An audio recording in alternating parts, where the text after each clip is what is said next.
Welcome, everyone. Welcome to this panel discussion on building a strategic and operational demand planning function. My name is Danny Bloom, and I'll be your host for today.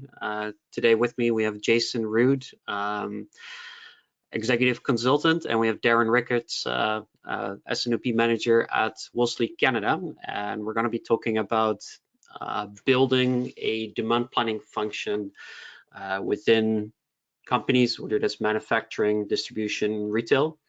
Yeah, that's today's topic. We have a lot of experience in with Darren and Jason combined here, and we'll be taking you through the topic one by one. And of course, my slide presentation was not working. So the topic of today is building a strategic and operational demand planning function. There's an important part there in the title that will be one of the key topics for today, is that there's a difference between planning strategically and operationally, which we hope that we can give you some good answers to use in your own organization as you are building out demand planning processes. First, a couple of things about the agenda for today. So I'll start first with an introduction to Slimstock. I'll do a panel introduction where I'll be introducing myself, Jason, and Darren. And then we continue on with the panel discussion where we'll discuss what demand planning is, the role in the organization of a demand planning process. We'll talk about strategic and operational demand planning and the differences and overlap between the two.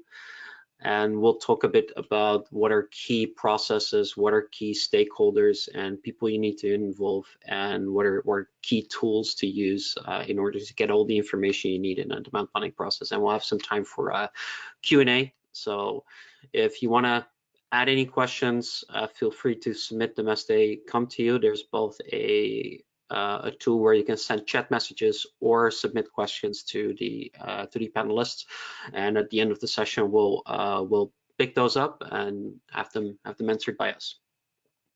So first things first, this panel is hosted by Slimstock. My name is Danny Bloom. I'm a senior consultant and consultancy manager at Slimstock in Canada. Slimstock is a company that provides demand and supply planning solutions and sales and operation planning solutions globally to manufacturers, distributors, and wholesalers and the retail market.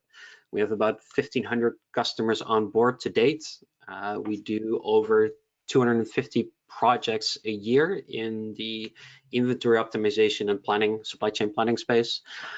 We pride ourselves on a 96% customer retention rate, so we're a relatively customer intimate company. We like to work together with our customers, help them to improve. We're not just a software solution that gives you a tool and let you figure it out yourself, so to say. We like to work together and help you optimize and train you to become the driver of that Ferrari, which we would call our software, instead of having your regular driver's license. So we're active in over 60 countries, and we have offices in more than 30 countries. Now, one thing I just noticed, I promised to add French subtitles because we've marketed this in the Quebec market as well. So I'm just quickly gonna turn those on. So everything I say will be subtitled and on the screen. So if you join us from Quebec or any other French-speaking country, you can follow along as well. So what do we offer? Slimstock is a software company. We offer tools in the forecasting space, inventory management. So what amount of inventory do I need to meet those forecasts? Assortment management, in combination of product life cycle, product introductions, product phase outs, stocking decisions, and all sorts of tactical inventory management solutions. Promotion management, where we can layer promotions into our demand plan. Shelf life management in fresh produce, fruits and vegetables. Sales and operations planning. So later today we'll talk a bit about strategic demand planning, in which S&OP falls. So tactical long-term planning. And we do multi-location management in multi-echelon networks, and order optimization being, buying the right quantity from a supplier, optimizing truckloads or full container loads. Now, who do we have today? As I said before, my name is Danny Bloom. I'm a senior consultancy manager at Slimstock in Canada, based out of Toronto. I've been with Slimstock for 9 years now, whereof since yesterday, 8 years in Canada. So I've moved here after a year, and having a lot of fun. I'm responsible for all the all customer work that takes place within Canada. So anything from the pre-sales stage, new customer onboarding, and aftermarket consultancy projects that we do. And I have a master's in supply chain, so I've been in the industry for quite a while. Even though Slimstock is my first employer, I've worked with, I think, over 40 companies to date to help them optimize their inventory. Today with me we have Darren Ricketts, who's S&OP Planning Manager at Wolseley Canada, and Jason Rude, Strategic Management Consultant. Let's start with you, Darren. You want to take a minute to introduce yourself to the audience? Sure. I'm Darren Ricketts. I currently work for Wolseley Canada, HVAC and cooling company, as a S&OP planning manager. Prior to that, I spent the last 4 years living in the Netherlands, working for Bausch & Lomb, which is a pharmaceutical company, specifically in the surgical and eye care divisions. I was a value-added logistics manager, which basically a fancy name for someone who manages the private label business, basically from a business case to operations. And then prior to that, I spent many years working in the CPG industry as a demand planner, customer facing supply chain, and S&OP manager as well. So you've seen everything we're going to be talking about. Next to Darren, we have Jason Rude, someone we've been working together with for a while on prior panels. Jason, welcome. You might take a minute to introduce yourself as well. Sure. Thank you for having me, Danny. I appreciate it. So I'm an industrial engineer by trade, and that's really where I got my start. But the last 20 years have been in the healthcare supply chain. So I've got a lot of experience in managing supply and demand planning functions for a few different companies, both on the distribution side as well as the manufacturing side. So hopefully I'll have a chance to share a little bit about some of the differences in the way that S&OP is done between the way a distributor might look at it versus a manufacturer and the inputs that are required. But yeah, a year ago I started consulting, and so now I do strategic management consulting. All right, welcome as well, Jason. So let's get started with the content of the panel here, and go back to my original slide deck. So what we're going to talk about first is, what is demand planning? It sounds like a strange question, but I think it's key that we actually answer what the core of what demand planning is and the role of demand planning in organizations, because I think there's different perspectives to the goals and contributions of demand planning departments. So if we go to you first, Darren, what is demand planning, and what is the role in an organization that it plays or should play? Maybe there's a difference there. Yeah, in general terms, I think it's just predicting future demand, right? Mm-hmm. A good demand plan should be looking at about 18 to 24 months, mm-hmm. and really guiding the company on what's needed by the customer, right? I know you spoke about tactical and strategic, and we'll get into that later mm-hmm. on, but it's definitely a view of what your customers want and just being able to satisfy your customer. It also helps you manage your inventory, working capital, and different mm-hmm. metrics as well. So you're saying it's always being ready for the future, right? Yeah. Making sure you're prepared for what comes. Jason, anything you want to add to that statement? Yeah, well, sure. It's kind of funny the way that demand planning has changed over the couple of decades. It's a lot like trying to predict the future while looking through the rearview mirror. And demand planning. People often chuckle at that phrase because the windshield is all completely opaque. So how do we gather the inputs to help us forecast the future? So yeah, as Darren mentioned, it really does start with the inputs. Where are you gathering information that will help you understand where your business is going? Where are your customers going? How is the macroeconomic climate impacting us? Right now, before we got started, Darren and Danny and I were talking a little bit about inflation, and the Bank of Canada has held their rate steady, which is good news, meaning that inflation might be coming down. But what does that have to do with our demand planning process? So that's an input, certainly externally, that we're bringing into the equation. And I just think about how it's changed over the last 20 years, where we did a lot of it just through math equations and trying to develop better algorithms to help predict when we have bumps in the road, are they going to continue to reoccur? And now we find that demand planning really starts with supply chain collaboration, and collaborating both upstream and downstream. So collaborating with our big customers and looking at the external environment for them, and then going upstream to our distributors, to our manufacturers, and really understanding what they're dealing with as well. Thanks. I like that analogy. Looking forward by looking at the rearview mirror, or I'm paraphrasing a bit here. Demand planning is, I think, for me, is really that piece, and I think there's several levels of where you can do it at. Something we'll go into later. We're looking at a business continuity perspective, where we're looking at, okay, is what we're selling the right products, and then there is the inventory management piece, where we're looking at forecasts at a very granular level for, okay, we sold 10 of this SKU last month, what are we going to sell next month, and thus we need to replenish that. More about that later. So it's a preparation of the future. What are maybe some key differences? Because Darren, you have a lot of experience. Now you're at Wolseley, which is a big wholesaler, a big party in Canada, in the market that you're in. But you come from a manufacturing background, and I think there's some key differences in that process that I think are important to take into account when you're building those processes. What are some of the key differences that you find between the two? Yeah, so I'll start off by saying I'm biased. So take my answer and my feedback with that.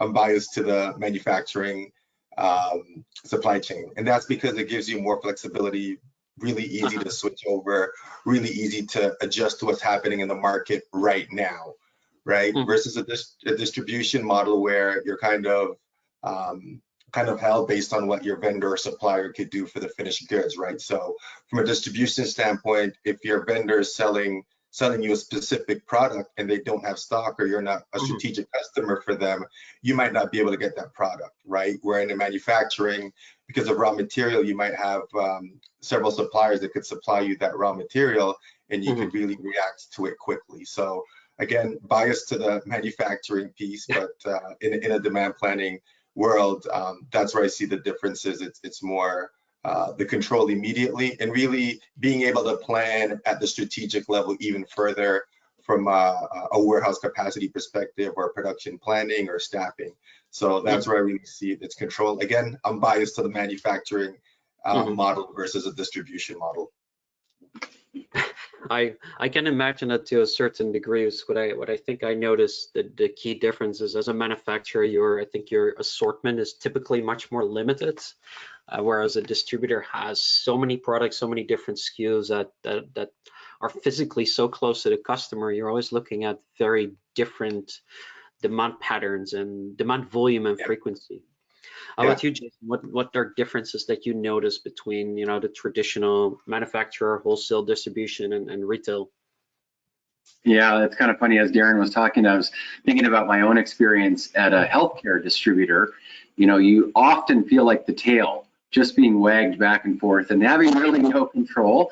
And so when I think about demand planning for a distributor, and as you mentioned, yeah, it's thousands and thousands of products, and sometimes even hundreds of thousands of products that are for sale. It's really hard to get your arms around all of that data.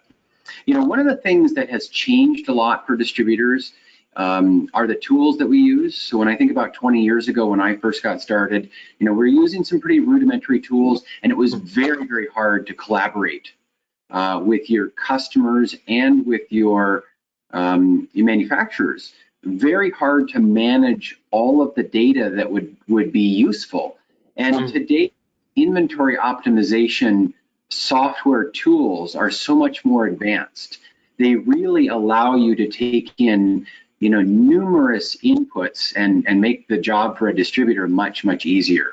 So we really wrestled with that 20 years ago, is how can we take in massive amounts of data from either customers or or manufacturers, and how can we make sense of it in a demand planning sense? But I'm glad for tools like Slim4, for example, and others that help you manage those inputs for sure. Now, I have worked for a manufacturer as well, where it was a much more highly vertically integrated process for demand planning and for sales and operations planning.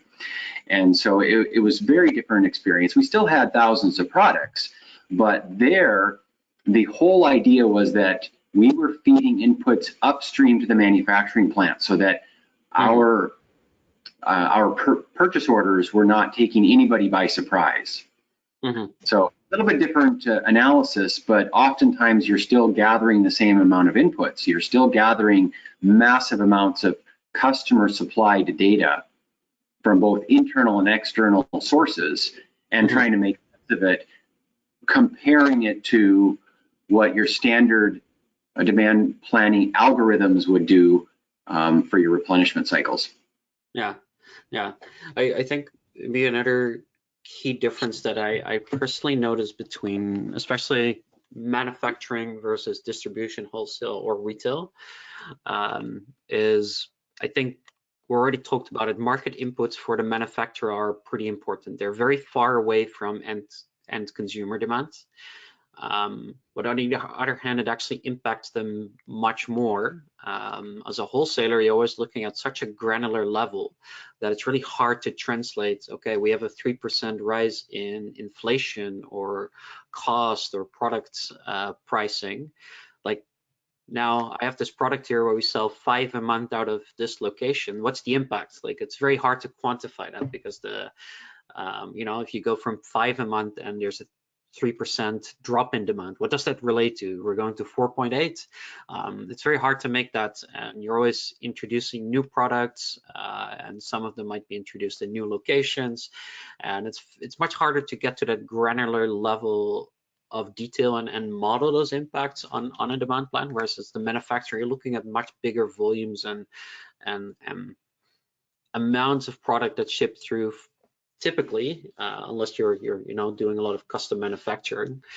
So it's typically much easier to take those big market level inputs and know what they'll translate to in terms of demand planning.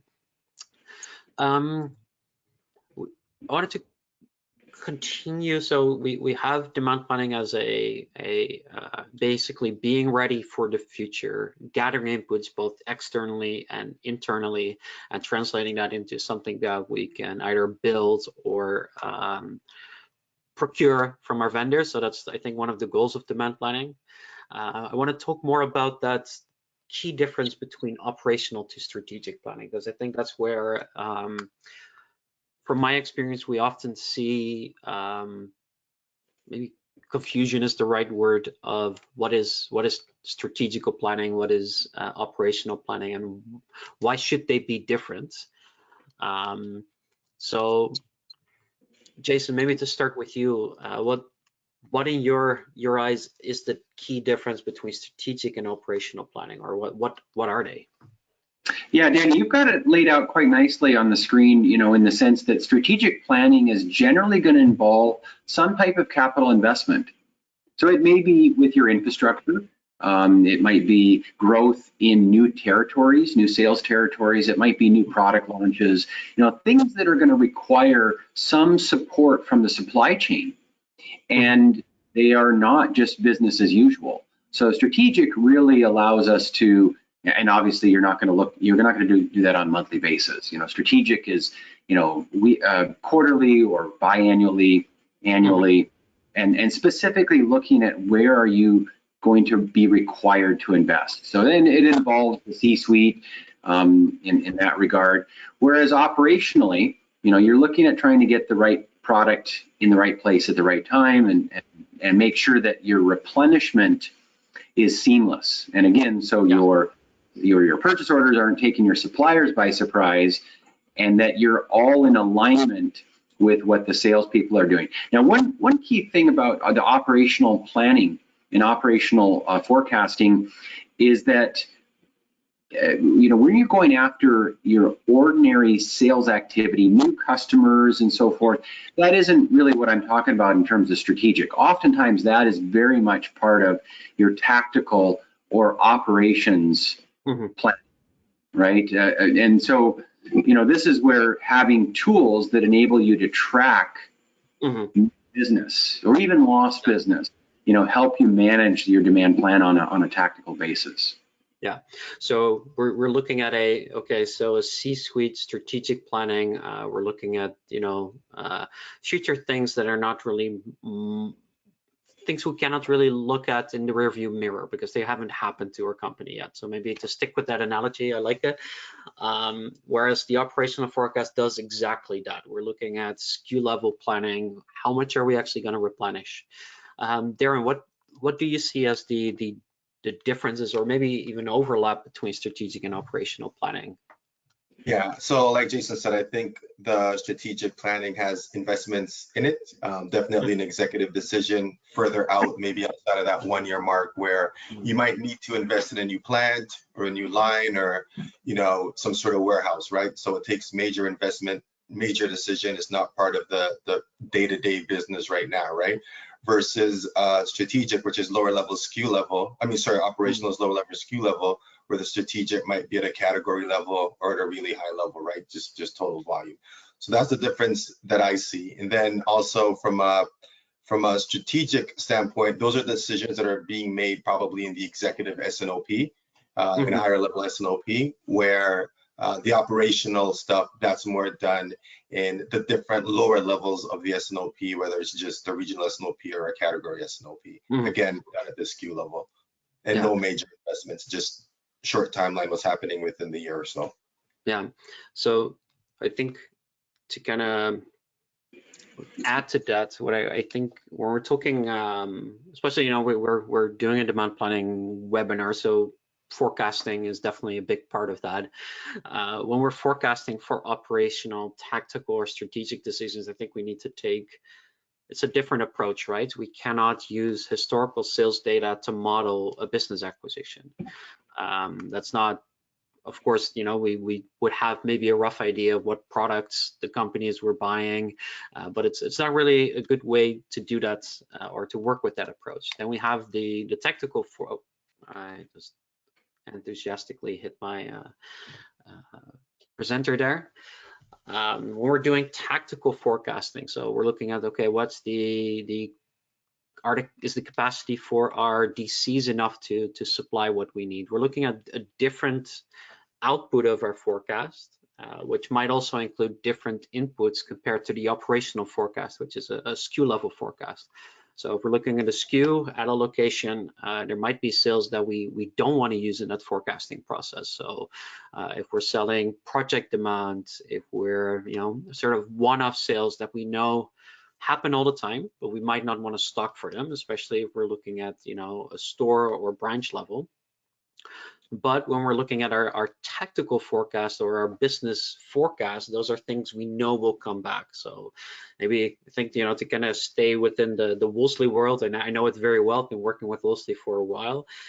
If we sell 100 toilets for a condo project, that's not something we want to forecast at the branch that sells it, but it is something from an S&OP perspective that's revenue that will be recurring. We just don't know if it's going to be those same toilets.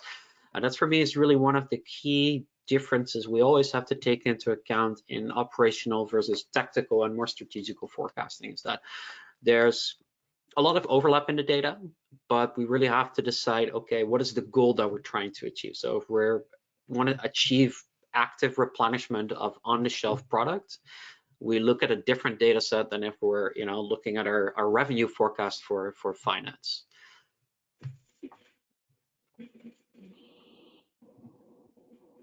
So that's I think one of the key ones. Like maybe to kind of go into the process of going from strategy to planners, how do we align maybe more those business plans with what planners are doing, Jason?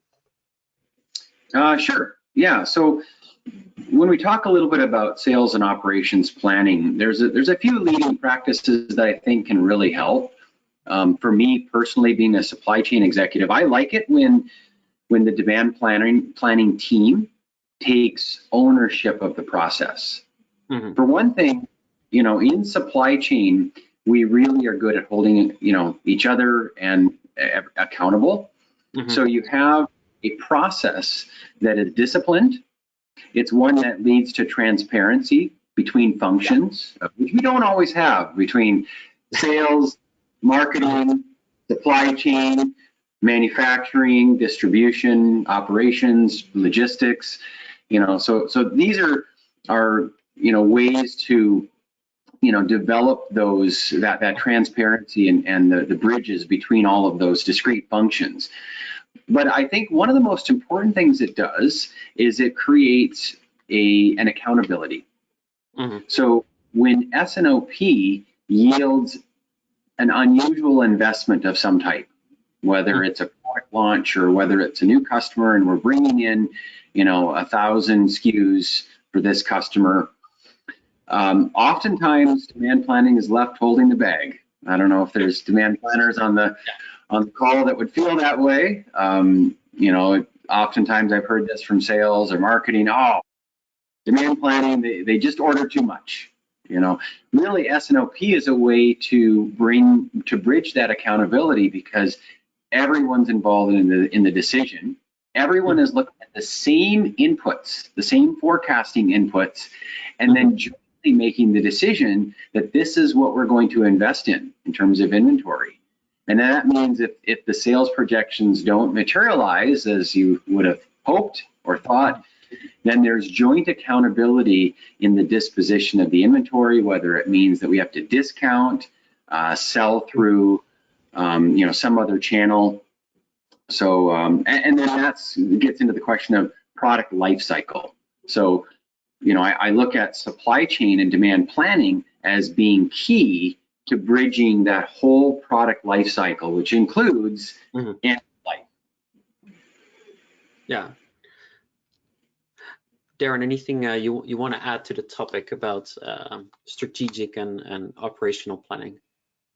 Yeah, I think you asked the question about aligning on how do you align the business with the planners, and I think you do that through the financial planning, right, or the financial budgeting, right? So everything comes back to that. So that's how you would align them. And again, like Jason said, through transparency, right? So if you're not performing well on the budget in a certain area, how can you be agile to maybe move your demand plan to another area that's doing well to help you achieve that budget, right? So the alignment is obviously through collaboration, transparency, KPI, and no blaming, right? I think we all hold hands together on a financial budget and try to achieve those goals. So that's how you would align on that. And that comes back again when you talk about operational and strategic S&OP and the planning. Yeah. Maybe something to clarify, I think, for the audience, because I think for me this was one of the most confusing terms when I just got into the more strategic planning side of demand planning, is the word budget. So I think we're all known to budget, but we think it's okay, we have X dollars to spend. But budgeting in demand planning means, okay, what are our sales targets actually? So we set a certain target for sales, and that's what we want to reach. That's the direction that the whole business needs to move towards.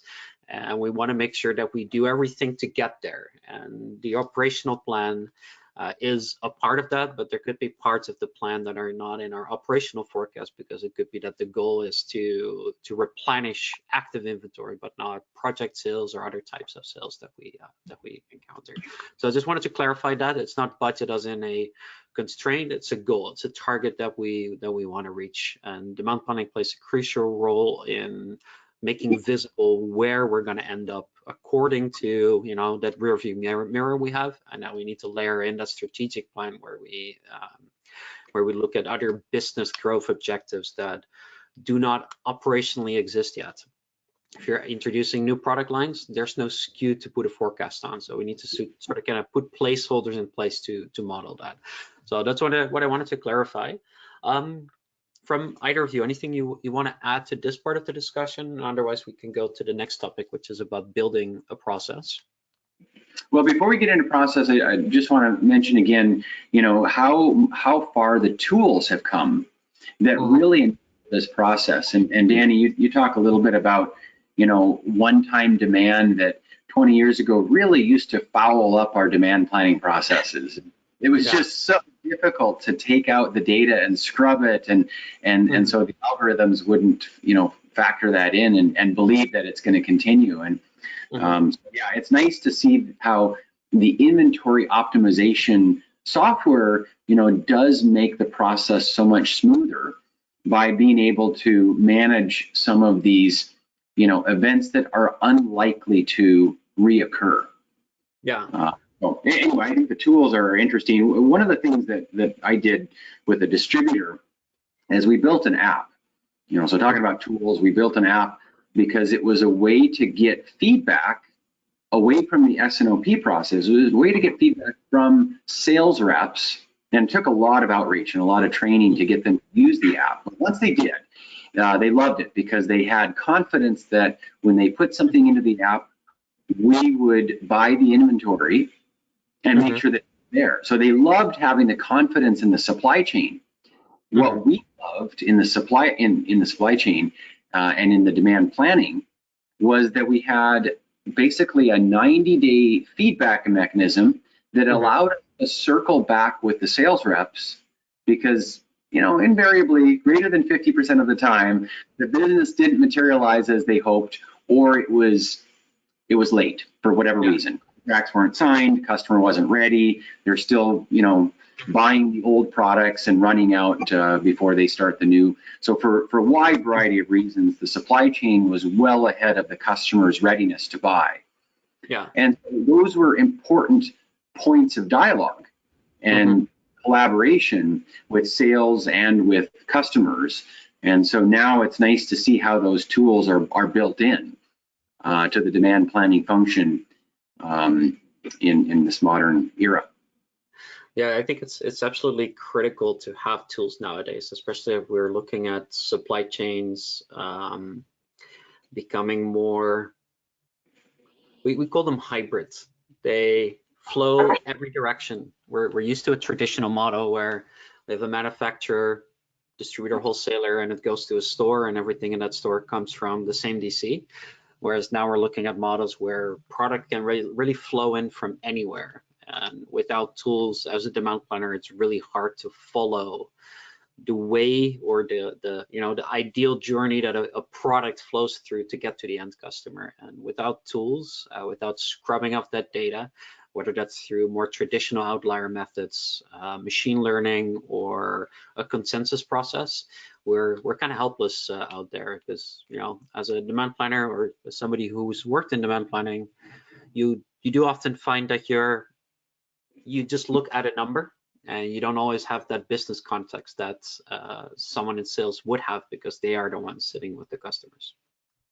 Yeah, and just to build on that, Danny, I think sometimes people think demand planning is solely a supply chain activity, right? But like you're saying, we need consensus, right? And like Jason said, we need integrated tools where sales could give their feedback and be part of that process through collaborative planning, right? So it's important to note that demand planning isn't just a supply chain function. Yeah, I think it's great to see Slim, for example, some of the ability that we have in Slim, because in my past life we were doing demand planning and extracting stuff, put it in Excel, where with Slim, you have the great exceptions and stuff going on there, right? So Slim is doing a lot of the work for you and letting you know what's going on with the plan and performance. So definitely good tools, integration, and realizing that you need different parts of the organization to have a successful demand plan. Yeah, totally agree. So We talked a lot about the differences going from operational to strategic. There's overlap, but there's definitely differences that are absolutely warranted and required. We talked about the role of tools in demand planning. So now our last topic of today is building an excellent process. So I think a demand planning process consists of, I think, a couple of things. There's, of course, the technology. We already talked a little bit about tools before. We have the process. So what's the process that you build? And, what are maybe, required skill sets of a good demand planner? We actually already have a few questions flowing in, and I think one of the questions that we have is, will the role of a demand planner evolve or diminish over time with the implementation of more and more technology, automated forecasting, optimization, etc.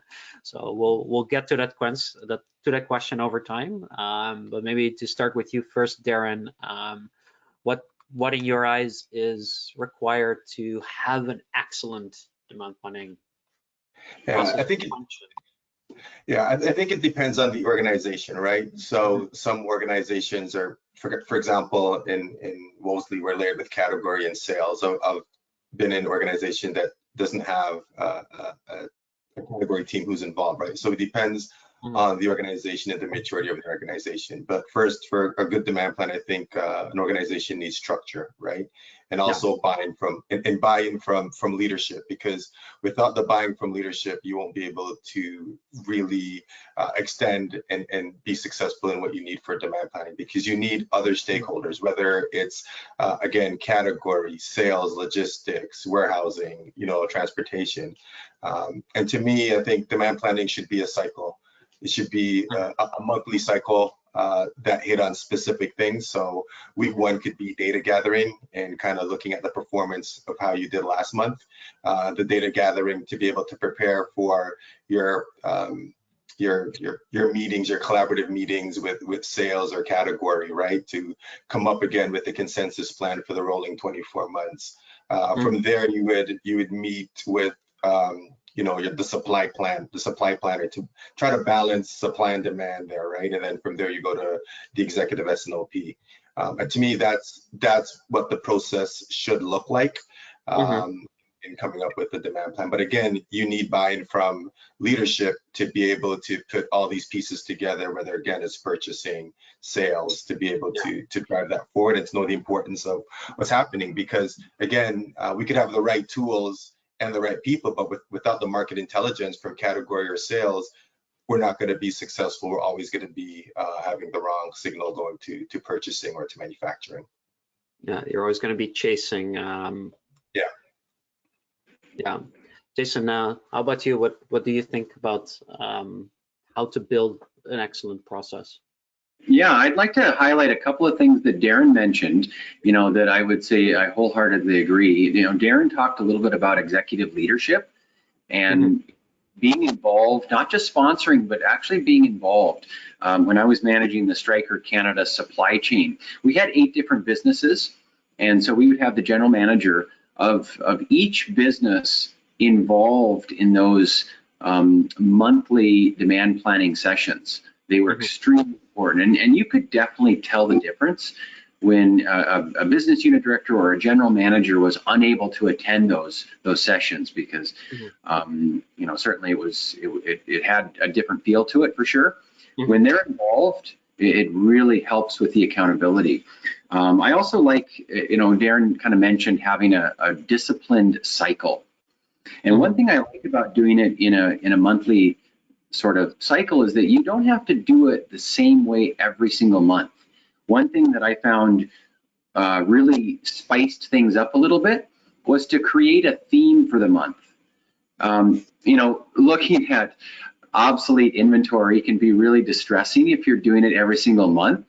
But if the theme for, let's say, the month of April, and then you look at it again in the month of August, and then again in November, it doesn't become quite so mundane. Same thing with new product launches. You can have a theme that is focused on that and really do a deep dive But then the next month you don't have to keep repeating those conversations. So that's one thing that I really enjoyed with my team, was being able to mix it up a little bit, create a theme each month, and it really helped the process. It helped it, especially for sales and marketing. We on the supply chain side have a lot of institutional discipline. The sales and marketing folks don't have quite as high of attention span, and so you had to find ways to be creative and to keep them engaged in the process. And so just being able to mix up the themes a little bit was kind of a fun way to do it. I like that idea. I really like your idea about mixing up the theme. It's not something I've done before.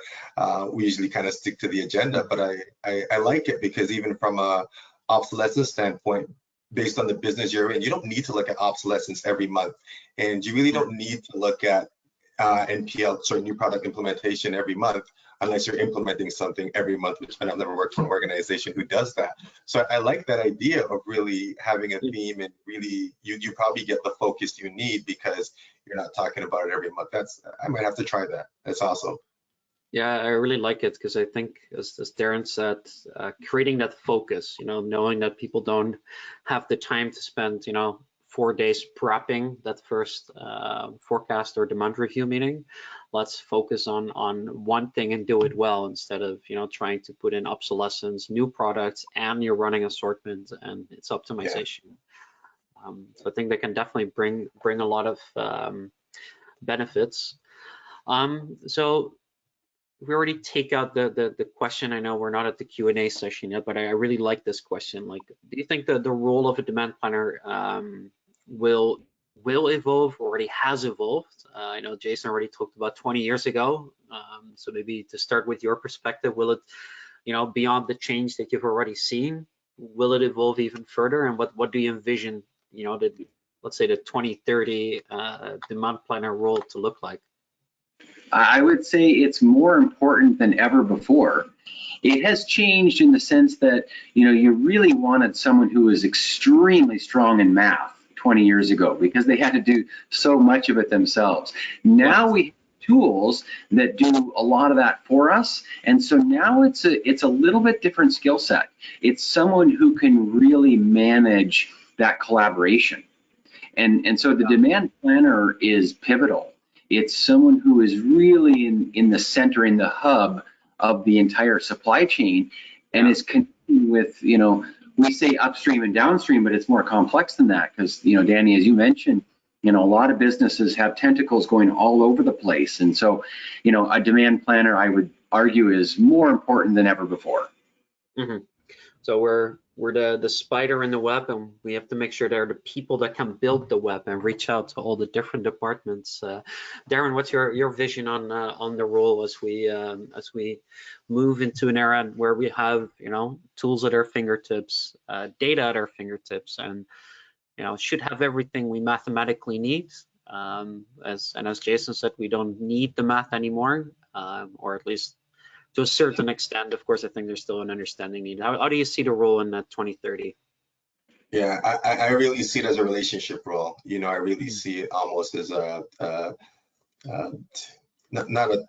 in some sort of a customer-facing supply chain role. I really see it as a relationship role, because essentially that's what you're doing as a demand planner, is really managing the relationships and really cultivating trust within your peers and the stakeholders.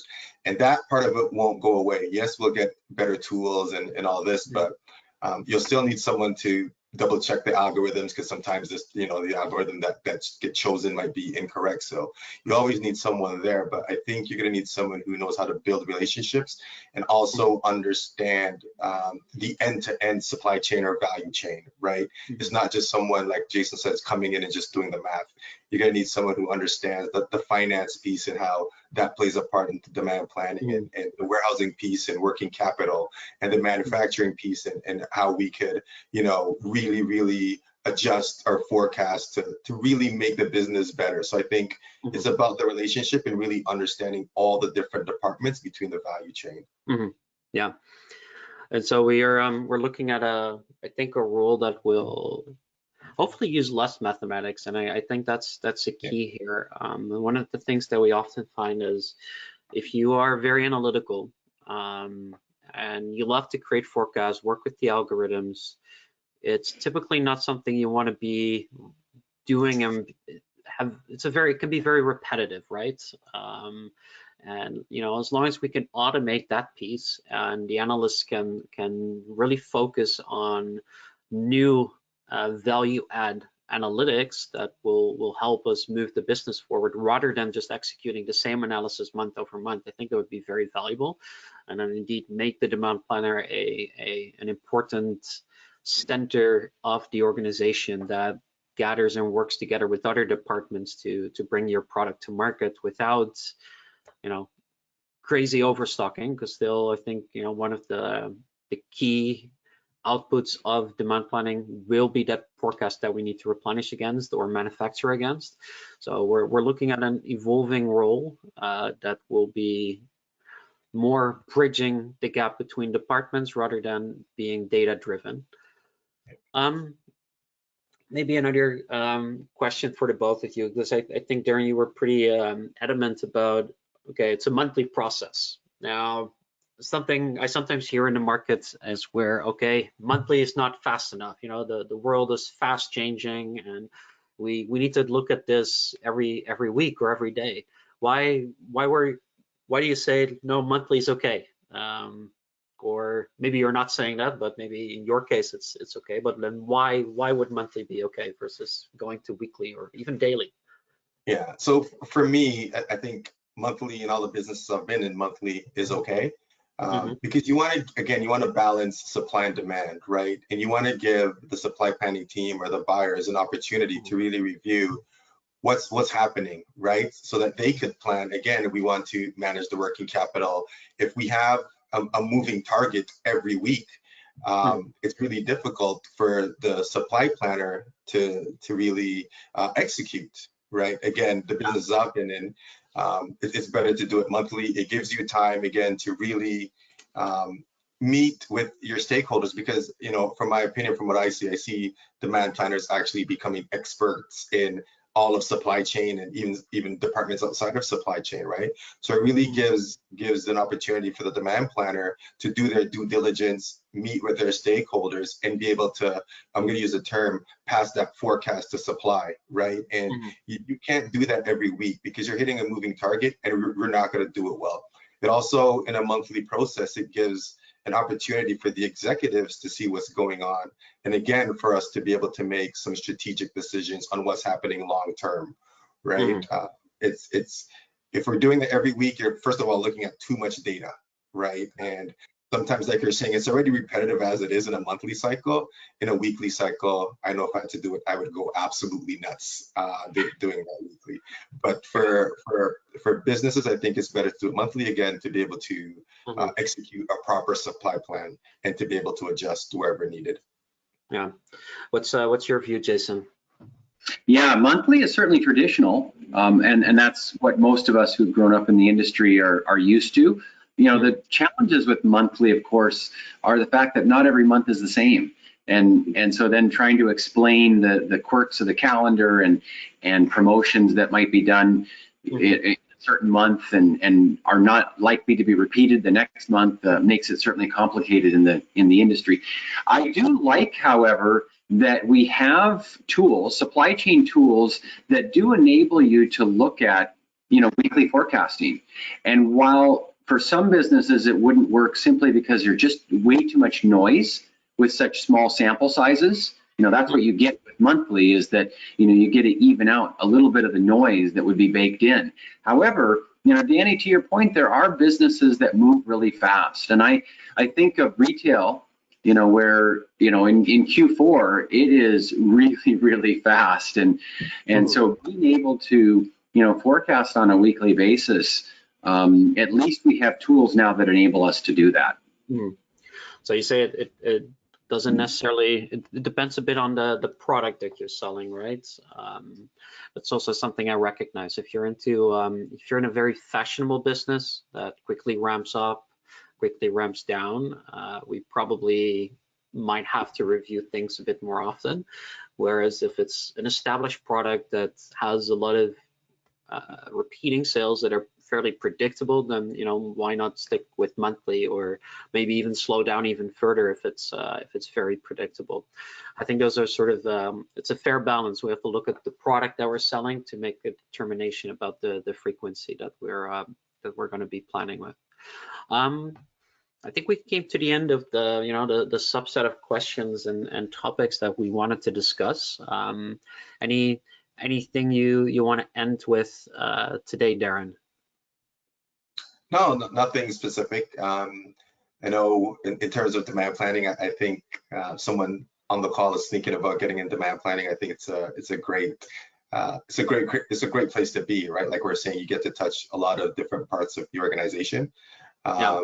You just need thick skin at times, because at times it is a bit difficult dealing with some of those stakeholders. So I think just understanding that you have to negotiate, and you're going to get a lot of no's and a lot of pushback. But I think with demand planning, when you're winning, it feels fantastic, right? And if you're working with people who understand supply chain, it makes the job easier. It's a great role to be in. And having a tool like Slimstock, again, if someone's thinking about a tool, it's a great tool to have to be able to optimize your forecast and your demand planning, and really just tracking how you're doing versus budget. And thank you for having me today as well. You're welcome, Darren. Jason, any last words you want to add for today? Sure. Yeah, I was just, chuckling. Darren was kind of describing the perfect person for demand planning. Someone who, is still good with, they still have to be good with data. We're not taking really good with people, and they have to have thick skin. I want to talk a little bit of just, as we sign off, just, some of the leading practices that a demand planner has to contemplate, as they're building relationships with all of the different functions, both internally as well as externally. They're really at the hub, and they're accountable for that supply chain collaboration that we talk about with, upstream, downstream, with customers, and with factories and distributors and so forth. But I like how, demand planning, when they're in charge of the process, can really drive that accountability. And then we didn't really talk too much about S&OP metrics. Obviously we've got, financial metrics that are driving this, and then we've got the traditional inventory metrics and so forth. But I would say that there's some creativity that a business can have in looking at win-loss rates that can be incorporated into S&OP. So anyway, those are just a few of the leading practices that I just wanted to make sure that we mentioned on the call. All right, thank you, Jason. I think we want to move to some time for questions. We've been getting a relatively steady stream of questions in during the webinar, which some of them we already answered, but there's a couple of really good questions that I definitely want to spend some time on. So I think one question relates to the discussion we had around the evolving role of demand planning. So we have a question from Binny, who's asking if it's actually moving away from a purely supply chain role to a hybrid supply chain / commercial role. Darren, maybe what do you think about this? Do you see it actually as a hybrid between the two, or are we going to keep it in the supply chain world? I think it would be a conflict if it's a slash category or sales role for the same person. I always see it as a collaboration, because we need that the checks and balances, right? So I think it will be separate, but I do think that the demand planner is going to have to understand what's going on in the sales world, right? And understand the products and competition and those sorts of things, right? So that they can do their job better. But I just don't see it as a hybrid at this moment, because I could see it being a conflict, and really strategically, sometimes supply chain has different strategies than sales, let's be honest, right? So having a hybrid, I think that would cloud it a little bit, but definitely demand planners are going to have to learn more about what's happening in the sales world. We would need to rework the sales KPIs, because if your KPI is to bring in revenue, then you're incentivized to get a lot of inventory and thus have very high forecasts, which don't benefit the business in the long run. it's kind of already dangerous to have it as a KPI for sales, of course, but let's put somebody who's a little bit more disconnected and doesn't have that same KPI in charge of entering the final forecast. Very good point. Jason, anything you want to add to that? Yeah, I just remember the days of doing a lot of horse trading, demand planning and sales, going back and forth, and sometimes you're arguing about things, but a lot of times it is about horse trading. Sales is, they're saying, bring in the inventory. Demand planning is like, no, the algorithms don't justify it. Show me sales, what comes first. I think to Darren's point, if you have a middle person that's involved in that, I think it have the tendency to confuse some things. Where does their loyalties lie? I think you wouldn't ideally need someone if you have a good, solid relationship between sales and marketing and demand planning. Very well. We have one more question that I want to ask to both of you. So we have somebody here. Same question. It's also by Benny. Somebody who works as a buyer and inventory planner. What should I do to make sure that I transition to demand planning? So give your best sales pitch on what you need someone to do to join your team, Darren. Like what makes a good demand planner, and how do you get there from being a buyer / inventory planner? Yeah, I think get involved in the S&OP processes first. So I know I'm developing a process right now where I'm getting the buyers involved in the S&OP process, right? Reach out to the supply chain manager, say, hey, do you mind if I'm a fly on the wall in some of the meetings that you're having? Network, right? So, but I think it's more reaching out to the manager and really building that relationship and observing what's happening in supply chain. I think it's great to have the ability to do APIX or Oliver White or some of those courses to be able to enhance your knowledge. But I think key is networking and just getting involved in things, and if you hear someone's having an S&OP process, just ask, what is an S&OP? Do you mind explaining it to me, right? And really getting that information from a supply chain manager. I think that's the best way to do it. And also go to your own manager and tell him what you want to do and what your inspirations are. Jason, what tips do you have to become a demand planner if you're currently in a buying or planner role? Yeah, I think Darren is completely right. Managers love it when you raise your hand and you say, I want to be involved in something, even if it's not directly your function of accountability. Yeah.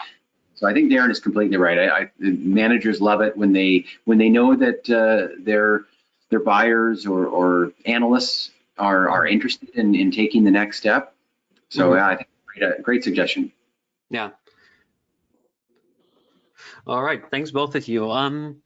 Actually, one more question that came in, and we have 2 minutes left, so why not? We have the question: what kind of challenges are there with going from S&OP to IBP?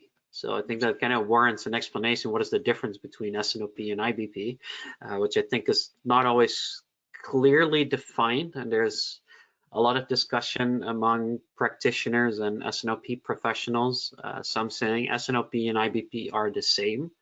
I don't think they're the same. I believe there's a difference. Sales and operations planning being a little bit more in the tactical level, whereas IBP is really that high level strategic planning where you're looking at acquisitions. And we call it initiative planning. So things that we cannot translate yet to a plan.